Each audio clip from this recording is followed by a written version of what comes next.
बच्चे भगवान का रूप होते हैं, मासूम होते हैं और उनकी इसी मासूमियत का फायदा बहुत आसानी से उठाया जा सकता है। अगर माँ बाप बच्चों की सुरक्षा में लापरवाही बरतते हैं तो ये आसान काम और भी आसान हो जाता है और फिर वो भेड़िए जो नजर गड़ाए बैठे रहते हैं इन मासूम बच्चों पर, वो माँ बाप की हल्की सी चूक का फायदा उठाकर इन बच्चों की जिंदगी को नर्क से भी बदतर बना देते हैं। और अगर हर मुमकिन कोशिश करके किसी को बचा भी लिया जाए तो जिंदगी पहले से आसान नहीं रह जाती। अतीत वर्तमान पर मंडराता रहता है अपनी पूरी काली छाया के साथ, और जो नहीं बच पाते वो इस गर्त में चले जाते हैं। पता लगाना तक मुश्किल हो जाता है। हमारा आज का एपिसोड ऐसी एक कहानी बयां करता है जो घटी थी 2010 में महाराष्ट्र के डिस्ट्रिक्ट थाना में।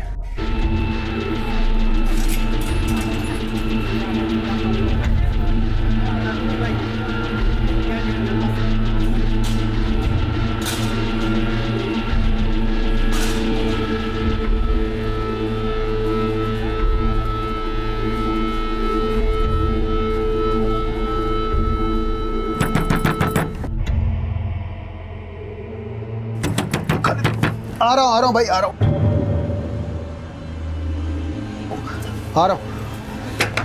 अरे आ रहा हूँ भाई, आ रहा हूँ।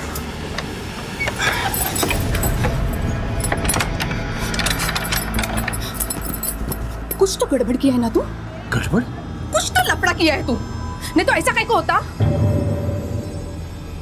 बच्चे लोग को खाना दिया मैं, और क्या किया मैं? तेरे को पता है पुलिस ढूंढ रही है तेरे को बस्ती में। पुलिस? मैं आते वक्त वो किराना वाले से पूछ रहा था तेरा नाम लेके, किधर को रहता है।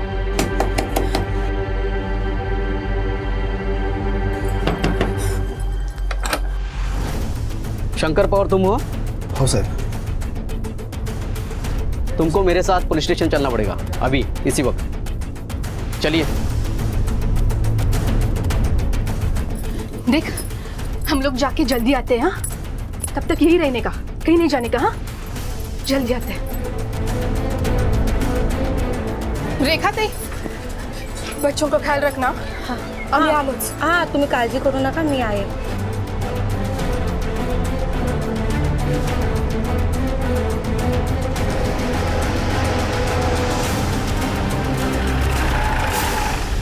हम लोग को यहाँ क्यों बुलाया साहब? 6 साल पहले आपका बेटा गुम हुआ था ना? हाँ साहब, पर गुम हो गया था कि कोई उठा के ले गया मालूम नहीं साहब। उस दिन मेरे बच्चे को मिला के कुल 4 बच्चे बस्ती से गायब हो गए थे। हमें एक बच्चा मिला है महाराष्ट्र और आंध्र प्रदेश के बॉर्डर पे, एक छोटा गांव है कलबुर्गी, वहाँ एक होटल में काम करता था। उसका हुलिया, शरीर के निशान, पहचान बिल्कुल वैसी है जैसे आपने अपने बेटे के मिसिंग कंप्लेंट में लिखवाई थी। शिरके, आइए, मैं आपको आपके बेटे से मिलवाता हूँ। देखो, तुमसे कोई मिलने आया है।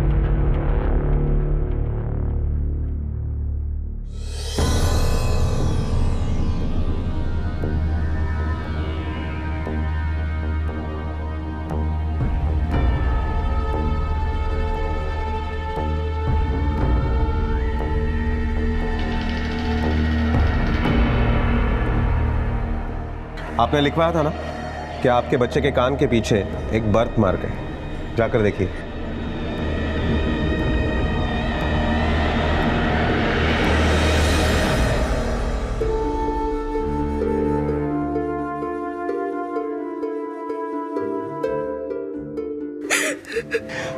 अगर आपको जरा भी शक है तो हम डीएनए टेस्ट करवा सकते हैं इसकी, जिससे साबित हो जाएगा कि ये बच्चा आपका ही है। नहीं साहब, मेरे को कुछ साबित नहीं करना है, ये मेरा राजू ही है। ठीक है, तो आपको कुछ पेपर साइन करने पड़ेंगे, उसके बाद आप अपने बेटे को घर पर लेकर जा सकते हो। एक मिनट साहब, आशा एक मिनट।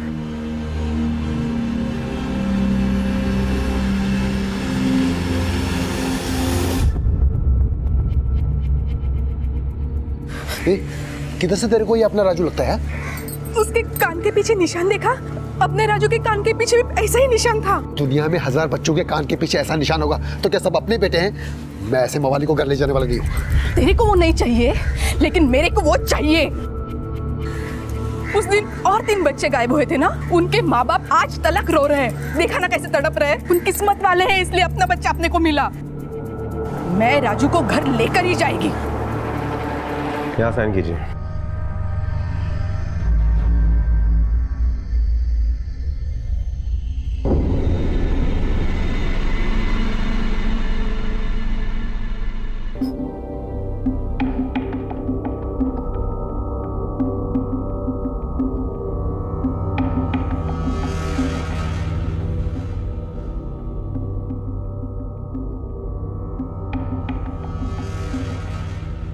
सर, 6 साल पहले एक ही बस्ती के 4 बच्चे गायब होते और जिसमें से एक बच्चा राजेश हमें मिल जाता है, बाकी 3 बच्चे अब तक नहीं मिले।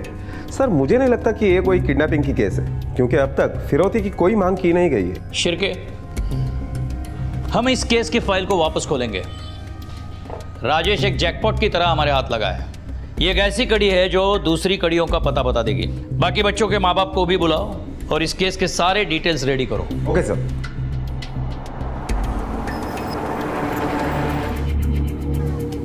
चलो बच्चों, चलो।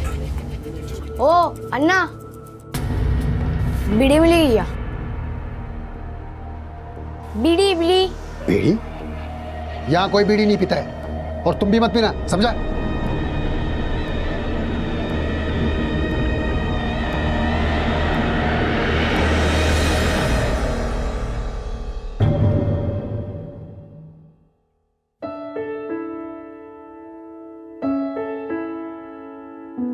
शंकर भाऊ, ये तो बहुत अच्छा हुआ कि आपका बेटा राजेश मिल गया।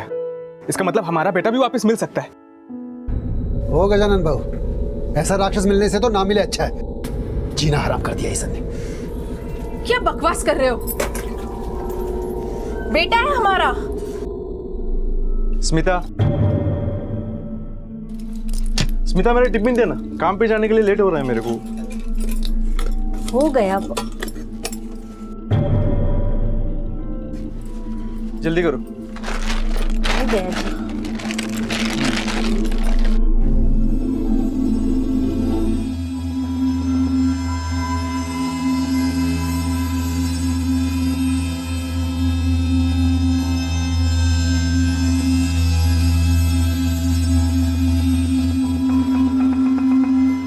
साहब, हम दोनों के बेटे भी शंकर के बेटे के साथ ही गायब हुए थे। साहब, वो राजेश आपको मिला है तो हमने सोचा कि हमारा बेटा भी। हम पूरी कोशिश करेंगे कि आपके बेटे भी मिल जाए, लेकिन इसके लिए हमें आप लोगों के मदद की ज़रूरत है। सब हम वो सब करेंगे जो आप बोलेंगे, बस हमारे बच्चों को ढूंढ कर लाओ साहब। ठीक तरह से याद करके बताओ, उस दिन क्या हुआ था जिस दिन आपके बच्चे गायब हो गए थे? साहब, उस दिन मैं काम से वापस आ रहा था और बाबा बाबा, आइसक्रीम खाने के लिए 40 रुपया दो ना।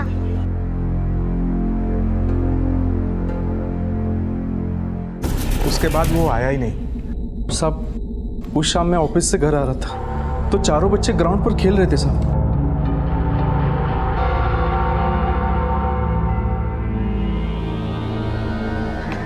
नितिन बेटा,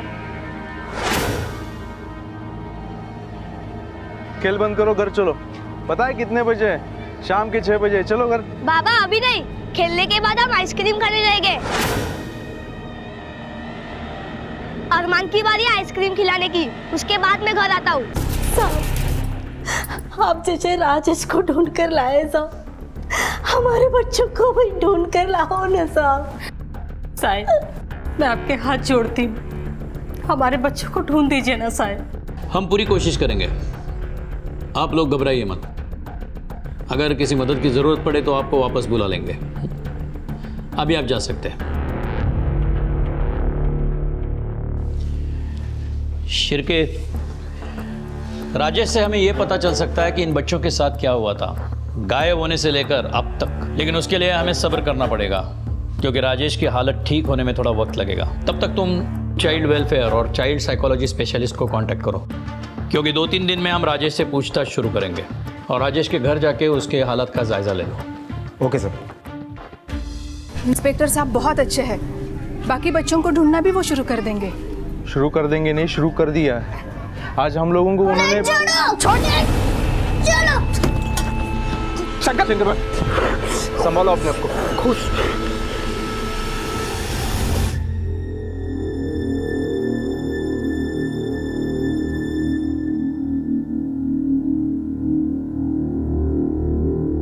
और लेके आओ उस मवाली को घर पे। कुतरिया साला, बोला था इसको, वो अपनी औलाद नहीं हो सकती है। ये पुलिस भी अपने गाली डाली है उसको, और इसको भी मां बनने का बहुत भूत चढ़ गया था। साहब, ये देखो साहब क्या किया उस राक्षस ने, मेरे को और मेरे बेटे दोनों को मारा साहब। कल को किसी का खून करेगा देखना। मैं उस जानवर को पुलिस चौकी लेके आने वाला था पर भाग गया साहब। भाग गया? कहाँ भाग गया? पता नहीं साहब, लेकिन देखो साहब मेरे बेटे को क्या हाल कर दिया। इसको भी बहुत मारा साहब। वो राक्षस है साहब, वो राक्षस है साहब। सुनिए, किसी लड़कों को यहाँ से भागते हुए देखा? नहीं। विनोद, रिकामे, क्या बाजूला बघा. सुन कांबळे, माझ्यावर चला. मैडम, यहाँ से छोटे बच्चे को भागते हुए देखा आपने? नहीं? सुनिए, किसी लड़के को यहाँ से भागते हुए देखा है? हाँ शिरके बोलो। सर, उस लड़के के बारे में अब तक कुछ इन्फॉर्मेशन नहीं मिली। उस बच्चे को बीड़ी पीने की आदत है। पान टपरी के आसपास ढूंढो, शायद वहीं मिलेगा। Okay sir.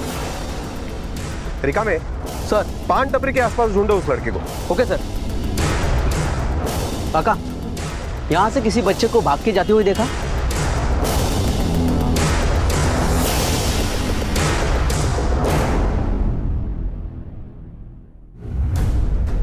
सर, वो लड़का मिल गया है। यह पान की दुकान के पीछे बैठा है। अरे थांब, पळू नको. अरे काय नाही करत. चल चल चल.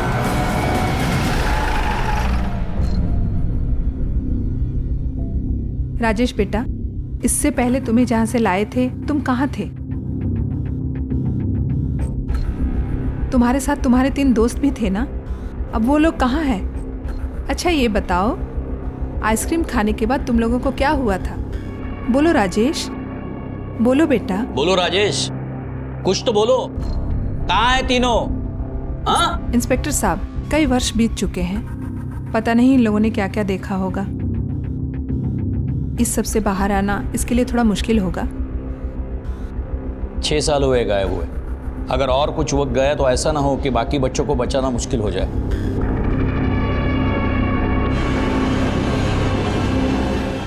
राजेश की माँ को बुलाओ, वही उसे बुलवाएगी। राजेश है ना, बहुत अच्छा बच्चा है, सबकी सुनता है। और उसके दोस्त है ना साहब, नितिन, अविनाश, अरमान, ये भी बहुत अच्छे बच्चे हैं सब। देख, तेरे को भी चाहिए ना कि नितिन, अविनाश और अरमान वापस आए। ये अंकल उनको लाएंगे जैसे तेरे को लाए। देख, यहाँ देख, बोल ना, उस दिन क्या हुआ था? कहाँ गए थे तुम लोग? राजेश बेटा बोलो, होटल से पहले तुम कहाँ रहते थे? बीड़ी मिलेगी? बीड़ी? बिल्कुल नहीं, बीड़ी अच्छी चीज नहीं है, खास करके बच्चों के लिए।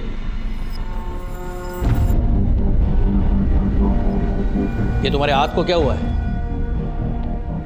किसने जलाया है? वो बीड़ी बुझाने में जलता है ना।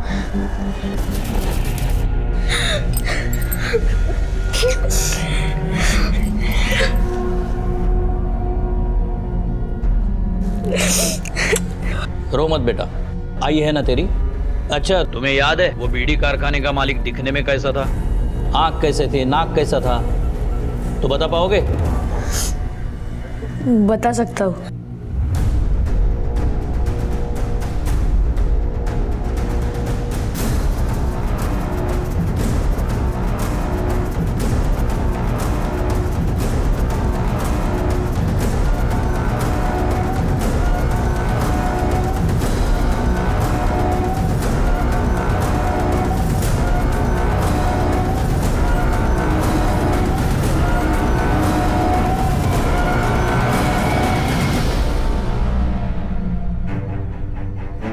सर, मैंने यहाँ के बीड़ी डिस्ट्रीब्यूटर से पता किया है। ये वही बीड़ी फैक्ट्री का मालिक है जो गुंटूर आंध्र प्रदेश में है, और ये उन बच्चों से काम करवाता था। सर, राजेश ने कहा कि जब वो वहां से भागा था, पता नहीं आज 6 साल बाद अविनाश और नितिन कैसे दिखते होंगे। शिरके, तुम गुंटूर पुलिस हेडक्वार्टर से कांटेक्ट करो और आज ही वहां जाने के लिए निकलो। Okay sir.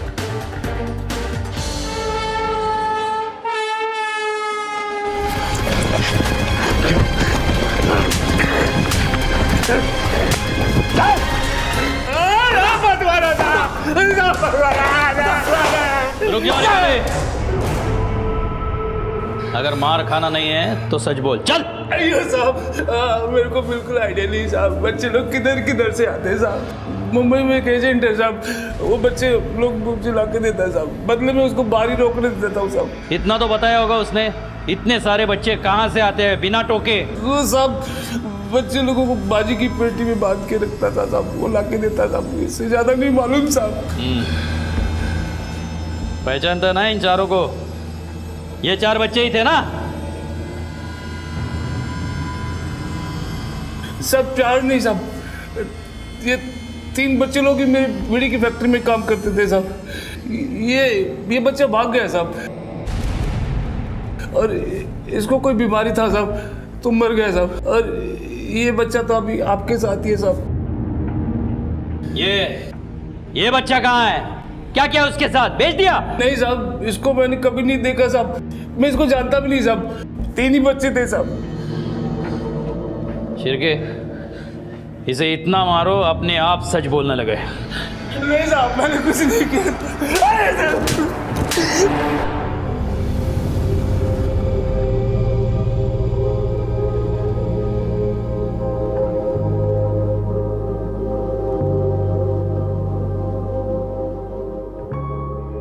अब आप अविनाश को घर ले जा सकते हैं। जाओ बेटा, ये तुम्हारे माँ बाप है।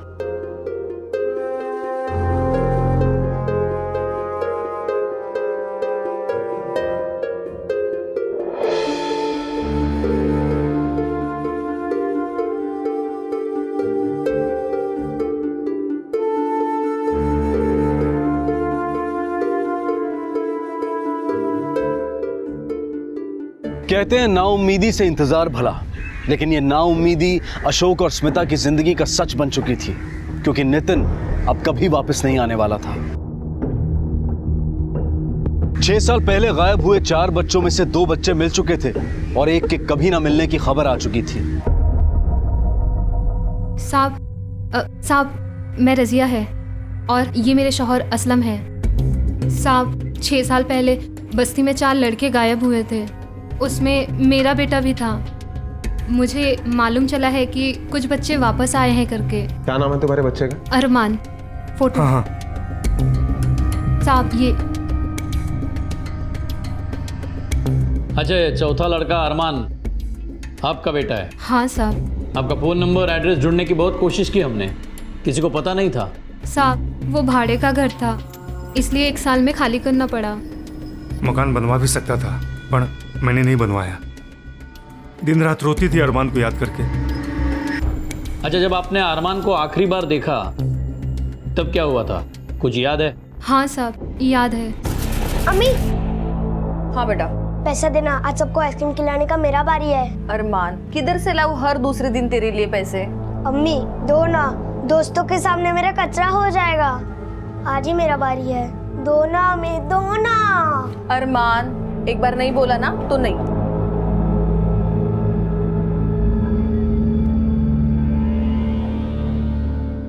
साहब जिस दिन वो गया है उस दिन से वापस लौटा ही नहीं। मैं यहाँ रोज उसका इंतजार कर रही हूँ। बाकी के बच्चे जैसे आ गए वैसे मेरा अरमान वापस आएगा ना साहब? बिल्कुल आएगा, और ये राजेश और अविनाश हमें अरमान तक पहुंचने में मदद करेंगे। अब चिंता मत करो, हम पूरी कोशिश करेंगे कि अरमान वापस आए। साहब मेरा अरमान वापस दो। एक माँ की सच्ची दुआ लगेगी आपको साहब। राजेश, अविनाश, बेटा ठीक तरह से याद करके बोलना, जब तुम लोगों को टेम्पो से गोडाउन लेके गए थे तब तुम 3 थे ना? हाँ, वहाँ पे मैं, राजेश और नितिन ही थे। मतलब अरमान तुम्हारे साथ गोडाउन में नहीं था, और जब तुम आइसक्रीम खाने गए थे तभी तुम 3 ही थे। आइसक्रीम खाने के टाइम पे तो था। और वो गोडाउन, बीड़ी फैक्ट्री का मालिक बोल रहा था वो वाशी में कहीं है, उसका कुछ याद है?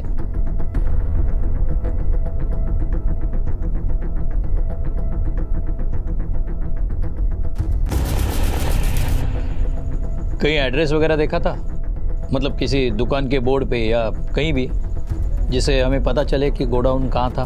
नहीं, ऐसा कुछ नहीं देखा। अच्छा, ऐसी कोई चीज़ जो सुनी हो या देखी हो और अब तक याद हो? हाँ, वहाँ हमेशा आरती बजती थी। मतलब गोडाउन के पास मंदिर है, कौन सी आरती बजती थी? गणपति की, हनुमान की, या कौन से भगवान की? कोई तो भी आरती बजती थी, पर मालूम नहीं कौन सी देवी थी। ठीक है, मैं कल फिर आऊँगा। और राजेश, अब किसी को मारना मत।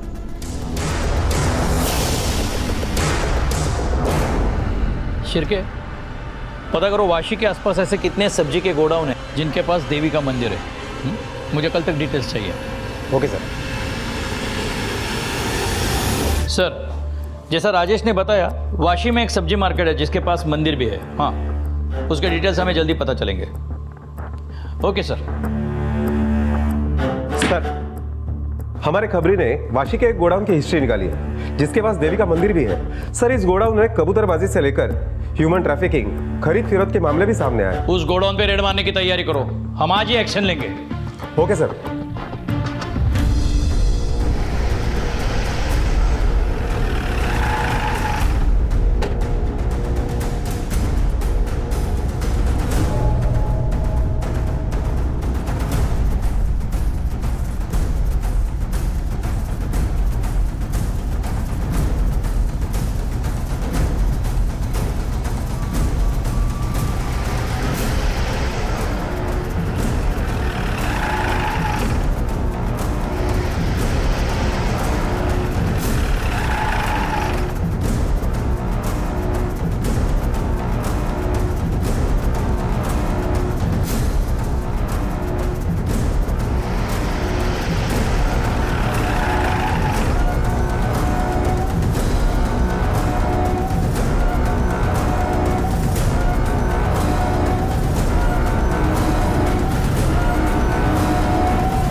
कुछ नहीं है, सब्जी है इसमें।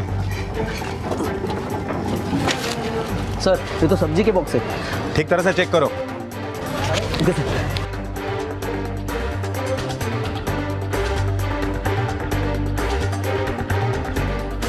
सर, इसमें भी है। सब्जी के बॉक्स है।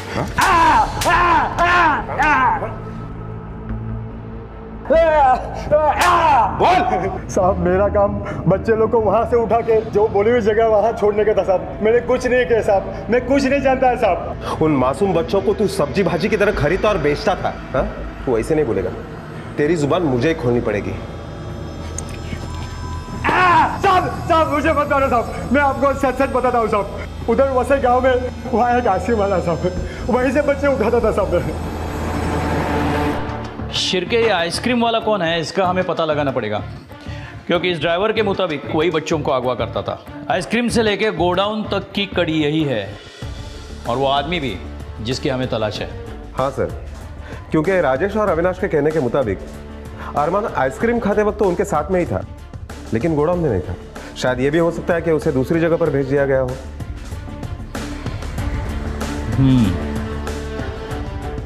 हमें बच्चों से पूछताछ करनी पड़ेगी। अरमान के बारे में पुलिस के हाथ अब तक कोई सुराग नहीं लगा था। पुलिस की तहकीकात कुछ अंश से शुरुआत की तरफ आती जा रही थी। पहले बीड़ी फैक्ट्री से सब्जी गोडाउन, और अब सब्जी गोडाउन से आइसक्रीम वाला, जो शायद इस केस में सबसे अहम भूमिका निभा रहा था। वो आइसक्रीम वाला एक जमाने से बच्चों को आइसक्रीम खिला रहा था, पर आखिर ये आइसक्रीम वाला था कौन? क्या वो ही इस जुर्म की हकीकत बयां करने वाला था, या फिर सच और अपराधी कोई और ही था? राजेश बेटा, आइसक्रीम खाने के पहले क्या हुआ था, याद है तुम्हें?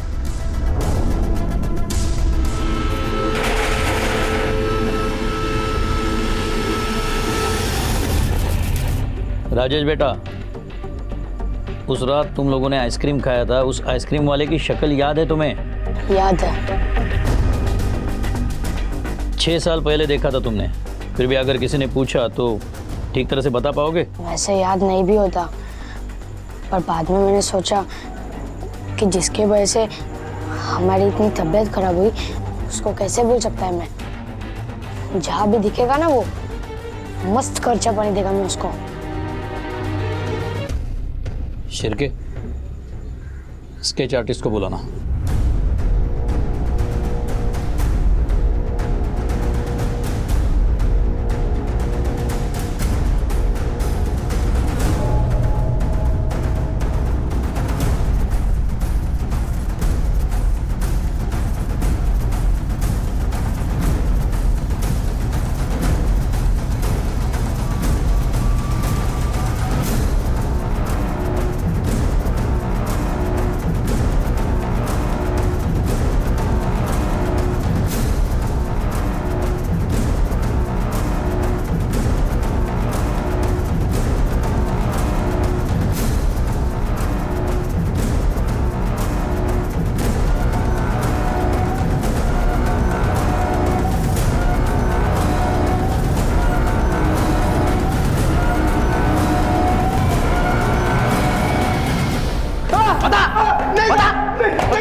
तो ये बता, तेरा आइसक्रीम खा के बच्चे बेहोश क्यों हो गए? साहब वो मेरी आइसक्रीम नहीं थी साहब। मतलब? वैसे तो बच्चे लोग रोज आइसक्रीम खाने के लिए पैसे लाते थे साहब, पर उस दिन एक आदमी ने मेरे को 100 का नोट दिया साहब और 4 आइसक्रीम भी दिया उन 4 बच्चे लोगों को देने के लिए साहब। कौन था वो? शक्ल नहीं पहचानता साहब। 100 का नोट दिया साहब, मैंने सोचा बच्चा लोगों का बाप होगा साहब। तूने सोचा? हाँ सोचा? मैंने उठाया साहब, मैंने उठाया साहब। आपने कभी अपने बच्चों को आइसक्रीम खिलाने के लिए आइसक्रीम वाले को 100 रुपए दिए थे? साहब मैं समझा नहीं। बच्चों के हाथ में पैसे देने के बजाय क्या तुम्हें सीधे आइसक्रीम वाले को पैसे दिए थे? नहीं साहब, मैंने तो हमेशा नितिन को पैसे दिए जब भी उसने मांगे। तो फिर आपके बीवी ने दिए होंगे? वो नहीं देगी साहब, वो तो अरमान को आइसक्रीम खाने से रुकती थी, कहती थी दांत खराब हो जाएगा, पेट खराब हो जाएंगे। सब वो तो मैं ही था कि मैंने कहा कि बच्चे हैं खाने दो। शिरके, ये बाप वाले एंगल से भी कुछ नहीं मिला, किसी ने पैसे नहीं दिए, कुछ गड़बड़ है। सर मुझे लगता है ये आइसक्रीम वाला झूठ बोल रहा है, क्योंकि ऐसा सेम केस नासिक में भी हुआ। 6 बच्चे आइसक्रीम खाने गए और जिसमें से एक भी बच्चा वापस घर नहीं लौटा। नासिक पुलिस के पास उस सस्पेक्ट का स्केच भी है। अगर वो और ये एक ही आदमी निकला तो ये कंफर्म हो जाएगा कि आइसक्रीम वाला बाप वाली बात झूठ बोल रहा है। शिरके, नासिक पुलिस से सब इंफॉर्मेशन स्केच मंगवा लो और आते ही विजुअलाइजेशन आर्टिस्ट को भी बुलाना। Okay sir. अरमान का अभी तक कुछ पता नहीं चल पाया था। एक बात जरूर पुलिस के काम की थी, ऐसा ये केस नासिक में भी हुआ था और उसके संदिग्ध का चेहरा नासिक पुलिस के पास था। दूसरी तरफ पुलिस के हाथ एक अलग ही पहलू लगा था, जिसके मुताबिक इन बच्चों के पिता में से किसी एक पर पुलिस का शक गहरा हो सकता था। आप राजेश के क्या लगते हैं? मैं उसका मामा लगता हूँ साहब। बहुत दिनों से आपको एक बात बताना चाहता था, लेकिन बहन का घर टूटेगा इसलिए चुपचाप था। लेकिन आप इतनी कोशिश कर रहे देख के मुझे लगता है कि आपको बात बतानी चाहिए। बोलो, क्या बताना चाहते हो?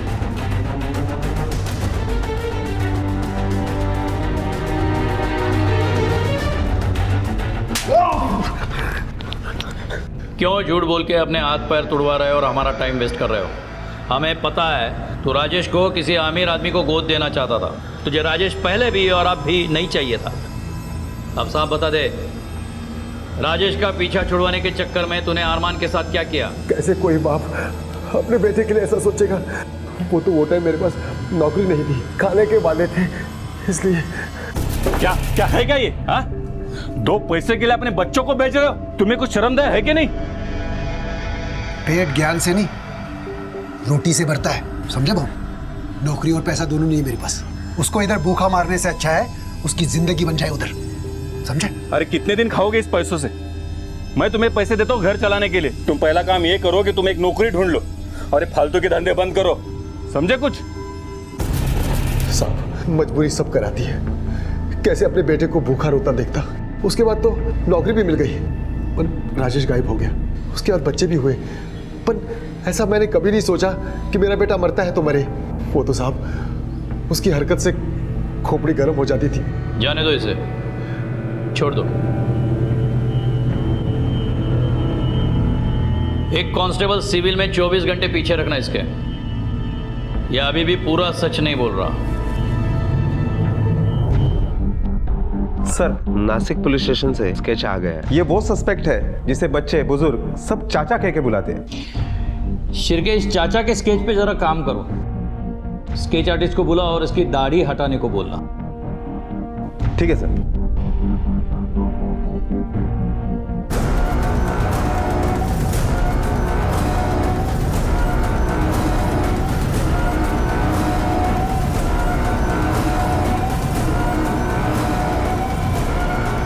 ये हमारे सामने घूमता रहा और हम इस तक पहुंचे नहीं। खैर, देर आए दुरुस्त आए। शिरके, नासिक पुलिस को कांटेक्ट करो और कहो उनका चाचा हमारा भी मेहमान है और हिफाजत से है। ठीक है सर।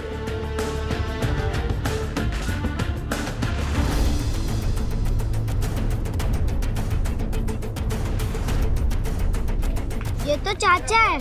अंकल, ये चाचा बहुत अच्छे हैं। इन्होंने कई बार हमें चॉकलेट दिए। हाँ, ये चाचा ही है और यही हमारी दुकान से चॉकलेट खरीदते। शिरके, उस चाचा की खातिरदारी करने का वक्त आ गया है। उसे बाइज्जत अपने असली जगह पर लेके आओ।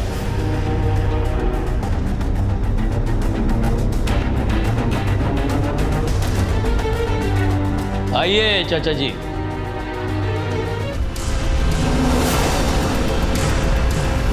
साहब, कुछ गलतफहमी हुई साहब। मैं अपने बेटे को क्यों गायब करवाऊंगा? वो इसलिए चाचा जी कि अरमान आपका बेटा है ही नहीं। तुम्हारे और रजिया के शादी का मैरिज सर्टिफिकेट है हमारे पास। अरमान के गायब होने के बाद तुमने शादी की थी।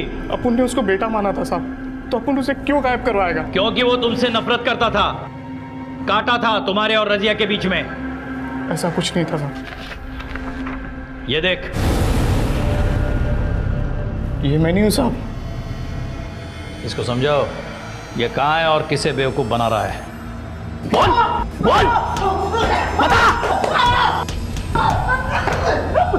बता दो सब बता दो।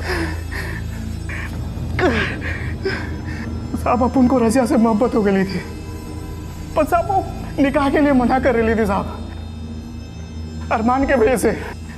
अपन ने अरमान से बात किया साहब। अरमान बेटा कितना अच्छा हो है कि तू, मैं, रजिया सब साथ में हो। वो तुम्हारी अम्मी और मैं तुम्हारा अब्बू। मुझे ऐसा अब्बू नहीं चाहिए, मतलब नहीं चाहिए। अरे अरमान बेटा सुनो तो बेटा। मुझे बच्चे की डिलीवरी देनी थी, तो मैंने लिस्ट में अरमान का भी नाम डाल दिया। सोचा कुछ पैसे बन जाएंगे और मेरे और रजिया के बीच का कांटा भी निकल जाएगा। तो मैंने टेम्पो वाले को फ़ोन किया और फ़ोन करके जगह और टाइम बता दिया।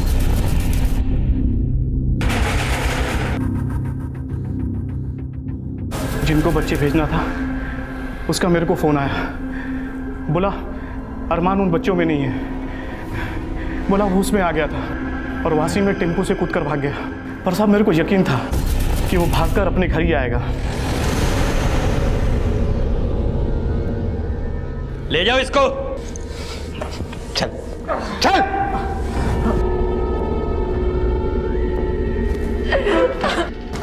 मेरे बच्चे को मारा, मेरे बच्चे को जिंदा दफना दिया। अल्लाह तुझे कभी माफ नहीं करेगा, कभी माफ नहीं करेगा। अल्लाह तुझे कभी माफ नहीं करेगा। मेरे बच्चे को मारा, मेरे बच्चे को मारा।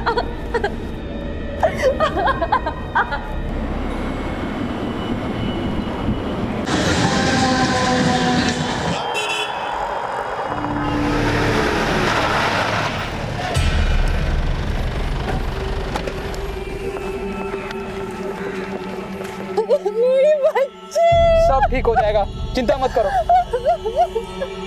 वो लड़का दिखता कैसा था? साहब 10-12 साल का दुबला पतला लड़का था। उसका ओलिया हमारे स्केच आर्टिस्ट को बता सकती है? हाँ साहब, मैं बता सकती हूँ।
जास्त शळपट्टी नाही पाहिजे. और किस किस के बच्चे उठवाए तूने अपने बेटे से? साहब आज शपथ साहब मैं ये काम नहीं करता है साहब. मेरे को तो लगा वो मेरी मुन्नी है साहब. मुन्नी नहीं है, वो मुनमुन है जिसे तेरा बेटा अगवा करके लाया तेरी खोली पे. बोल धंधा क्या है तेरा? किसको बच्चे सप्लाई करता है तू? बोला ना साहब मैं कोई गलत धंधा नहीं करता. आप चाहे तो बाकी खोली वालों को पूछ लो ना साहब. मैं बाप है मुन्नी का. मेरे को तो खुद को नहीं मालूम दीपू कब मुन्नी को छोड़ के किसी दूसरे के बच्चे को उठा के लेके आया. अंकल बाबा सही कह रहे. मैंने ही वो बच्ची को पार्क से उठाया था. दीपू तुमने बच्ची को क्यों उठाया? मैंने वो बच्ची उसकी मार से बचने के लिए उठाया. मतलब? मुन्नी को भी कोई बच्चा चोर ले गया. अगर मैं यही बात बाबा को बोलता कि मुन्नी मुझसे घूम गई तो मुझे वो बहुत मारता. मुन्नी से ही तो बाबा का दारू का जुगाड़ होता है. लेकिन मैं बच्चा चोर नहीं है अंकल. मैं बच्चा चोर नहीं है. मुन्नी से जुगाड़ होता है? कैसे? रोज के 100 रुपए कमाने मुन्नी को जग्गू के हाथ में देना पड़ता है. भीख कम मिलती है. मेरे को पैसा कम मिला ना तो आगे से तेरा पैसा काट लेगा, समझा? चलिए. रोज की तरह मैं मुन्नी को घर लेकर आ रहा था. घर जाने के पहले मैं पार्क में जाता था.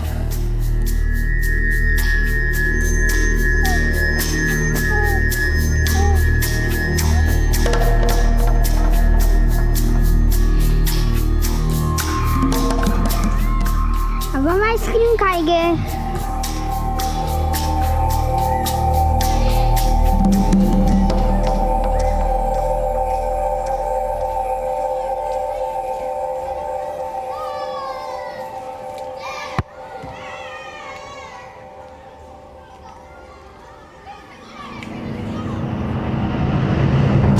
मुन्नी मुन्नी मुन्नी मुन्नी मुन्नी मुन्नी मुन्नी. मेरे को पता ही नहीं चला कौन मेरी मुन्नी को उठा के ले गया. इसलिए मैंने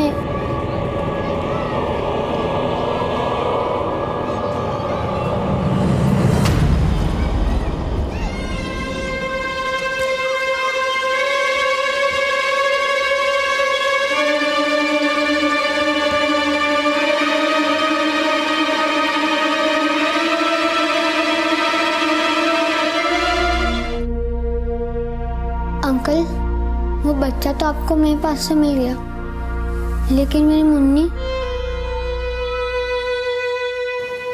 मिल जाएगी ना? ढूंढो ना मेरी मुन्नी को. वो बहुत छोटी है.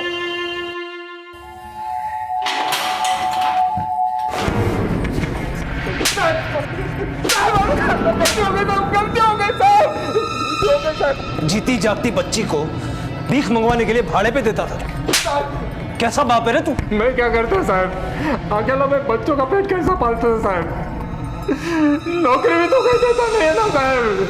अब ये मगरमच्छ के आंसू बहाना बंद कर और बता जग्गू कहाँ मिलेगा? जग्गू कहाँ है मुझे पता नहीं है साहब. उसका नंबर है लेकिन मेरे नंबर दे.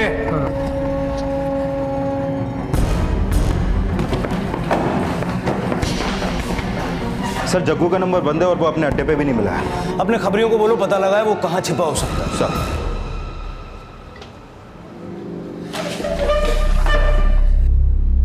सर हमें तो अपनी बच्ची मिल गई है, लेकिन हम नहीं चाहते किसी और का बच्चा जेल जाए. इसलिए हम दीपू पे केस नहीं करना चाहते. ठीक है आप जा सकते हैं. Thank you sir. अंकल मेरी मुन्नी मिल जाएगी ना? बेटा तुम्हारे पास मुन्नी की कोई फोटो है? हाँ एक फोटो है, पर आप उसे ढूंढ लोगे ना? वो बहुत छोटी है.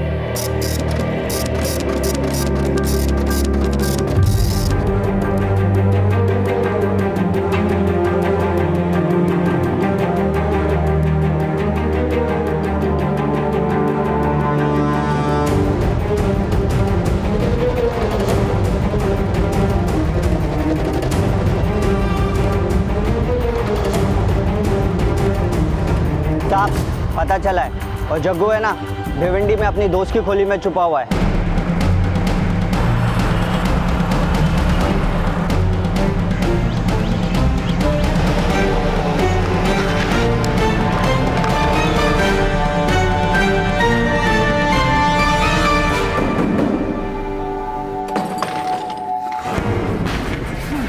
साहब एक मिनट साहब, अरे साहब बताओगे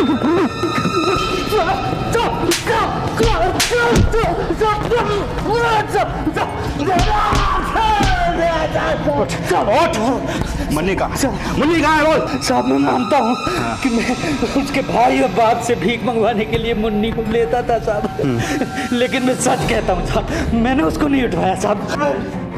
सर जग्गू को बहुत तोड़ा लेकिन मुन्नी की कोई इन्फॉर्मेशन आती नहीं लगी। अगर जग्गू ने मुन्नी को नहीं उठवाया तो फिर किसने उठवाया और किस मकसद से? एक नन्ही जान की तड़पती चीखें बाप की शराब का इंतजाम भी करती थी और भीख मंगवाने वाले गिरोह की तिजोरियां भी भरती थी।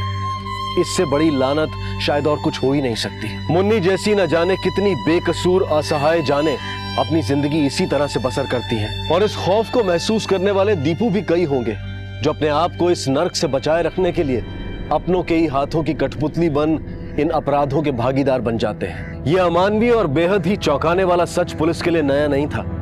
पुलिस को दीपू और मंदार के बयान की पुष्टि तो करनी थी, लेकिन साथ ही इस राज का भी पता लगाना था कि आखिर मुन्नी अब कहाँ थी।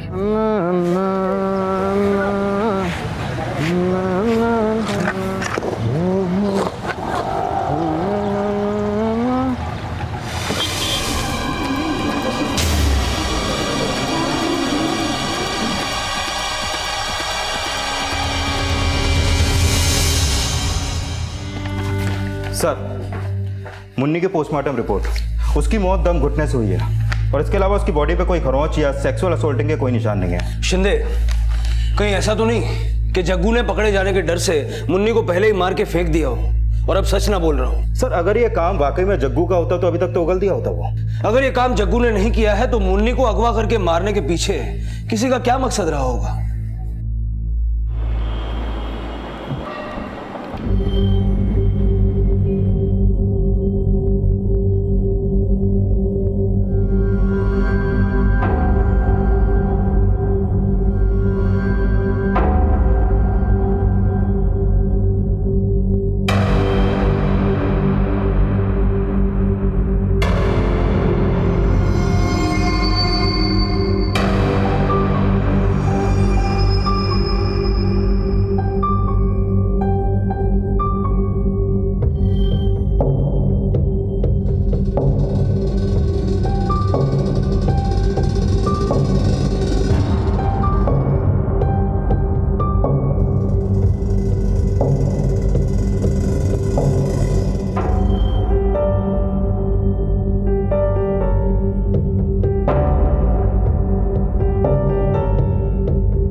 आप सभी लोग मुझे शांति से बता दीजिए कि मेरा बच्चा कहाँ है। मेरा बच्चा अंदर रूम में था और वो गायब हो गया। ऐसे कैसे गायब हो गया? आप शांत हो जाइए। बच्चा नहीं मिला। आप शांत हो जाइए।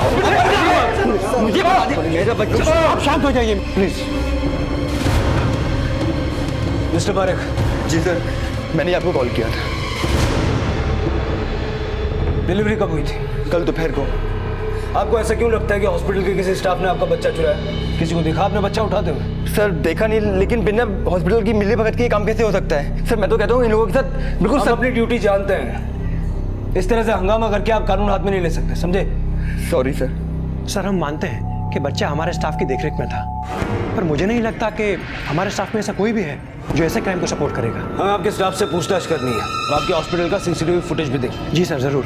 इस्माइल जी यहाँ पर हर आने जाने वालों की एंट्री करते हैं ना आप? जी सर, ये मेरी ड्यूटी है। मैं इतने साल से यहाँ पे काम कर रहा हूँ, आज तक यहाँ पे सब ऐसा कुछ नहीं हुआ। पर आज तो हो गया ना, कहीं आपसे तो कोई गलती नहीं हो गई? नहीं सर, मैं हर आने में जाने पर नजर रखता हूँ। बाहर आने का रास्ता सिर्फ यही है, तो बच्चा भी यहीं से बाहर गया होगा, तो कैसी नजर रखी आपने? सर ये समझ नहीं आ रहा। अच्छा, ऐसा कोई नजर में आया जिस पर आपको शक हो? नहीं सर। मिसेस पारेख के वार्ड में तुम ड्यूटी कर रही थी? जी सर, लेकिन जब बच्चा किडनैप हुआ उस समय मैं वार्ड में नहीं थी। वार्ड कहाँ है? सर बच्चा यहीं था और मिसेस पारेख भी। आपने किसी को देखा? मैं वॉशरूम में थी। जब बाहर आई तो मेरा बच्चा नहीं था।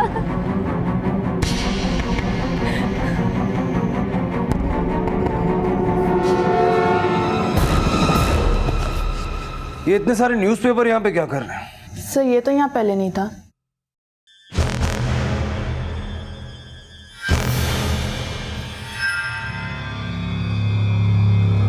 शिंदे, एक मिनट रिवाइंड करो, जूम करो जरा।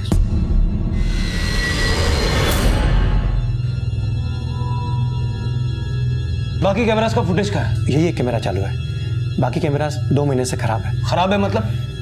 वो हम रिपेयर करवाने ही वाले थे, लेकिन आप वेट कर रहे थे कि पहले कोई बच्चा किडनैप हो जाए। Sorry sir. हॉस्पिटल की रेपुटेशन की आपको इतनी फिक्र है, लेकिन सिक्योरिटी के मामले में ये लापरवाही। फिर से चलाओ।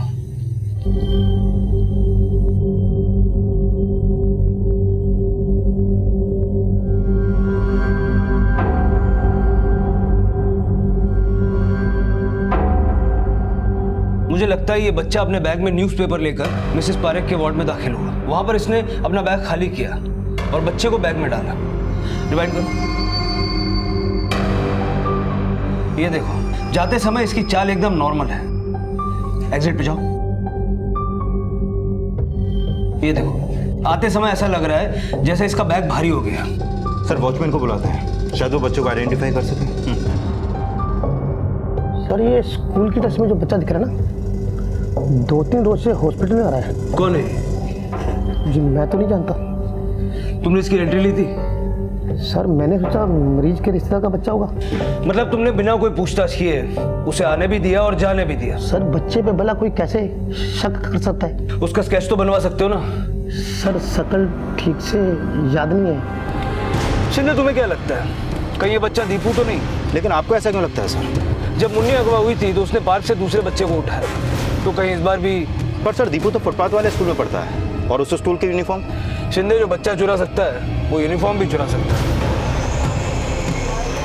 ठीक से देखना, कुछ भी रहना नहीं चाहिए। साहब, अरे साहब बताओ तो सही, आप क्या ढूंढ रहे हैं साहब?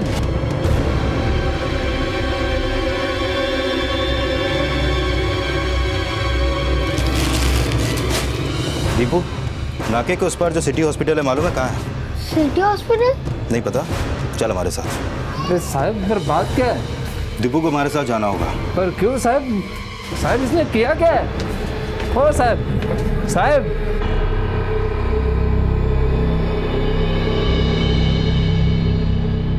सर जी ये वो बच्चा नहीं है, मेरे कुछ खास तो याद नहीं है। ये तो बहुत छोटा है, वो हाइट में थोड़ा बड़ा था। वो 14-15 साल का होगा। कौन सा बच्चा अंकल? और आपने मुझे क्यों बुलाया? बोलो ना अंकल। दीपू, जैसे तुम्हारी बहन को किसी ने चुराया था ना, उसी तरह इस हॉस्पिटल से भी किसी ने एक बच्चा चुराया है। आपको लग रहा है कि मैंने बच्चा चोरी किया? मैं बच्चा चोर नहीं है अंकल। शिंदे, दीपू ला घरी सुन। उस 14-15 साल वाले बच्चे ने ही मेरी मुन्नी को मारा। दीपू तुम अभी घर जाओ, तुम्हारी मुन्नी को किसने मारा इसका हम पता लगा रहे हैं। सर क्या लगता है मुन्नी की हत्या और पारेख का बच्चा उठवाने में किसी एक का ही हाथ है? शायद, मगर हैरान करने वाला सवाल यह है कि इसमें हाथ सीसीटीवी वाले 14-15 साल के बच्चे का है तो क्यों? नहीं सर, मुझे नहीं लगता कि इस बच्चे का इस केस में कोई हाथ है। आई मीन एक 14-15 साल का बच्चा। शिंदे, अपराधी की शक्ल पे तो नहीं लिखा होता ना कि वो अपराधी है। दीपू भी एक बच्चा है, लेकिन उसने एक बच्ची को चुराया। मिस्टर पारेख को बुलाओ, इस सीसीटीवी वाले लड़के का आइडेंटिफिकेशन करो। अक्सर बच्चा चोरी होने के केसेस में या तो रिश्तेदार या परिवार वालों में से ही किसी का हाथ होता है। सर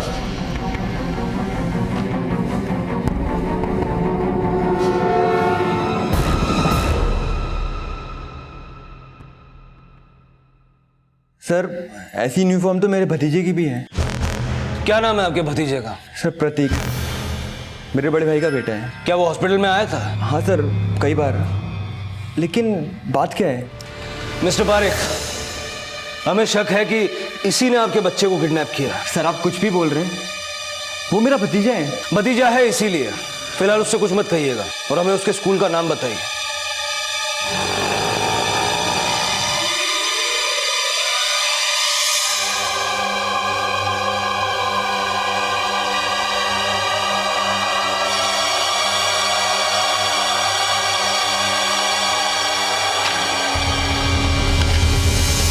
सर इसकी अटेंडेंस पूरी है।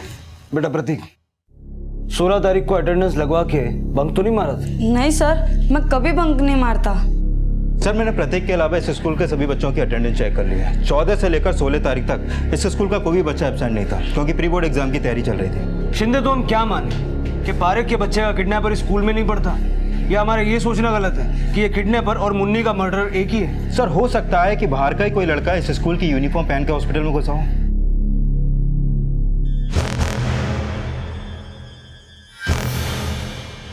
सुनो। जी अंकल।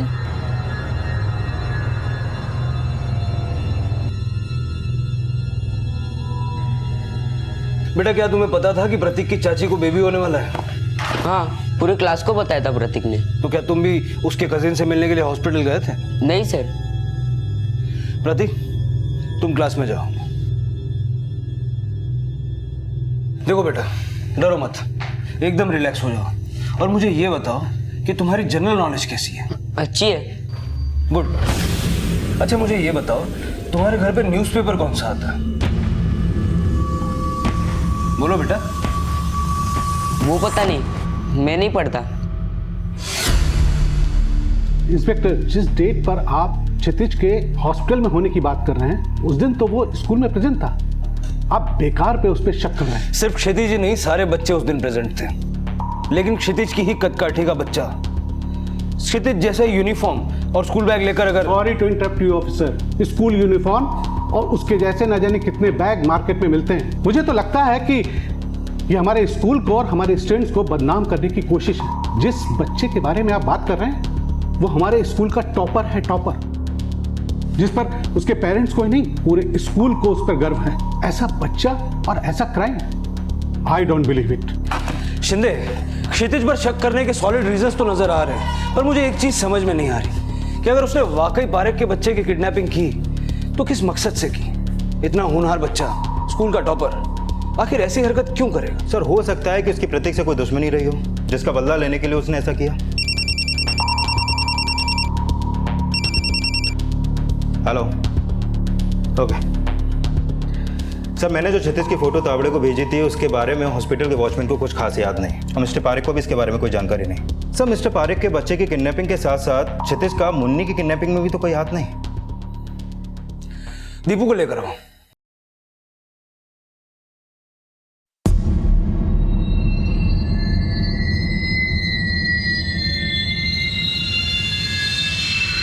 अरे छोड़ इसे, क्या कर रहे तू? क्यों मार गया? इंस्पेक्टर साहब, ये सब क्या हो रहा है? ये कोई तरीका है?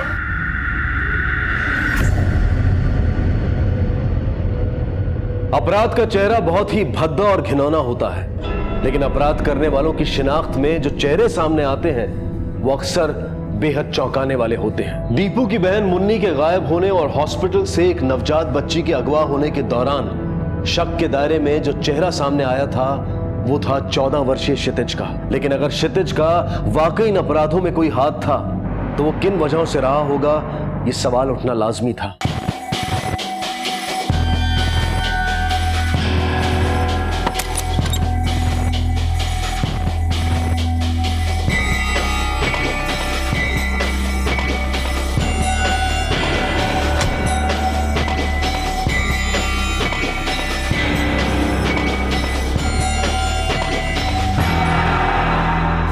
सर हॉस्पिटल से जो न्यूज़पेपर का बंडल मिला है उस पर लिखा नंबर क्षितिज के रूम नंबर से मैच करता है। हेलो, क्या?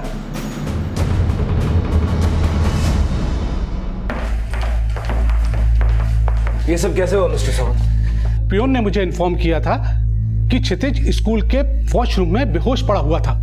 उसने अपने हाथ की नसें काटी हुई थी। आई गेस उसने आत्महत्या करने की कोशिश की।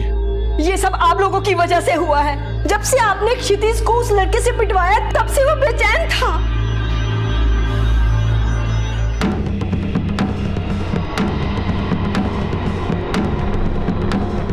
सर क्षितिज के पड़ोसियों से एक बात पता चली है।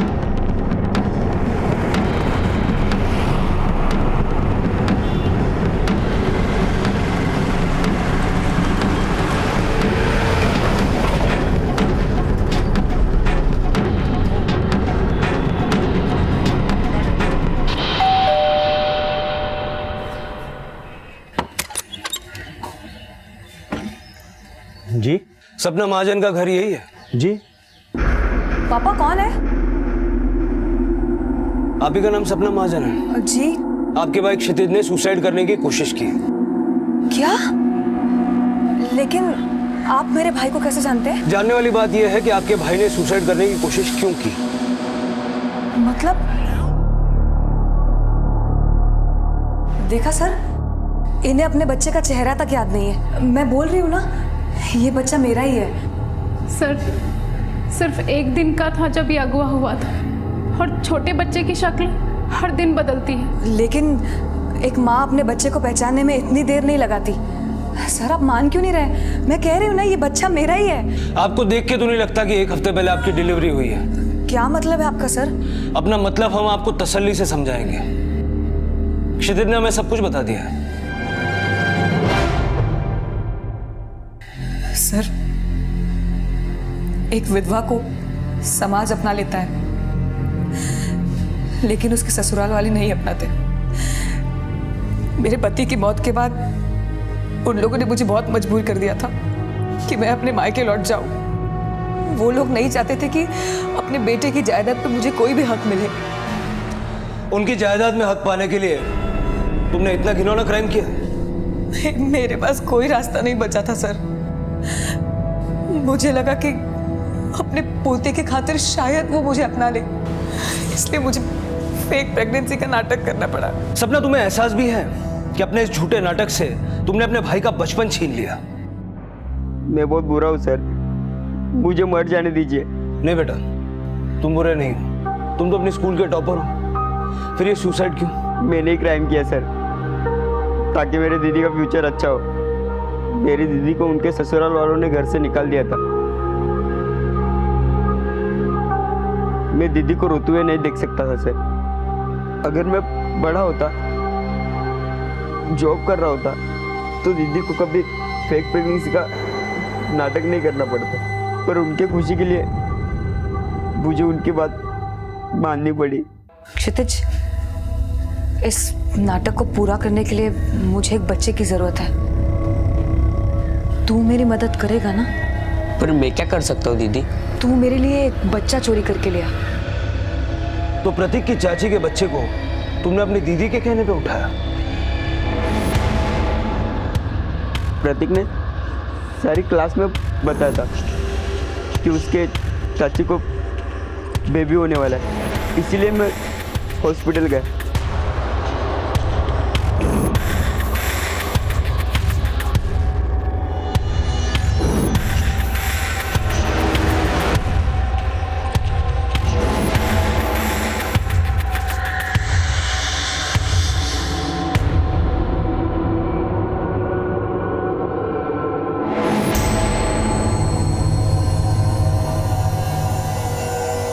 तो पहले हमें सच क्यों नहीं बताया? क्या सच बताना सुसाइड करने से ज्यादा मुश्किल था?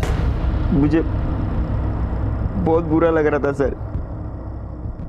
मैंने अपनी बहन की खुशी के लिए दीपू की बहन। तो क्या तुमने दीपू की बहन को भी? मैं उसे मारना नहीं चाहता था, लेकिन वो उसके भाई ने जब मुझे मारा तो मुझे बहुत गिल्ट हुआ, इसीलिए मैंने।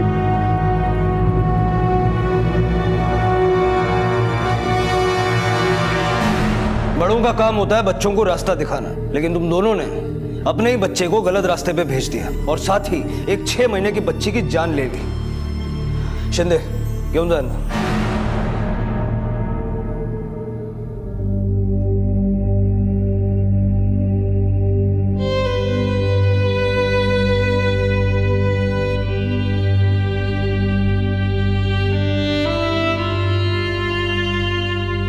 तेरी मुन्नी का गुनहगार मैं हूं बेटा। अगर तेरा बाबा अच्छा होता तो तुझे जग्गू के पास कभी मुन्नी को ले नहीं जाना पड़ता, और शायद तेरी मुन्नी आज तेरे साथ होती। मुझे माफ कर दे बेटा। आज के बाद तेरा बाबा कभी दारू नहीं पिएगा, सच्ची। तेरा बाबा नशा मुक्ति केंद्र जाएगा और अपनी दारू की लत छुड़ाएगा, कभी दारू नहीं पिएगा।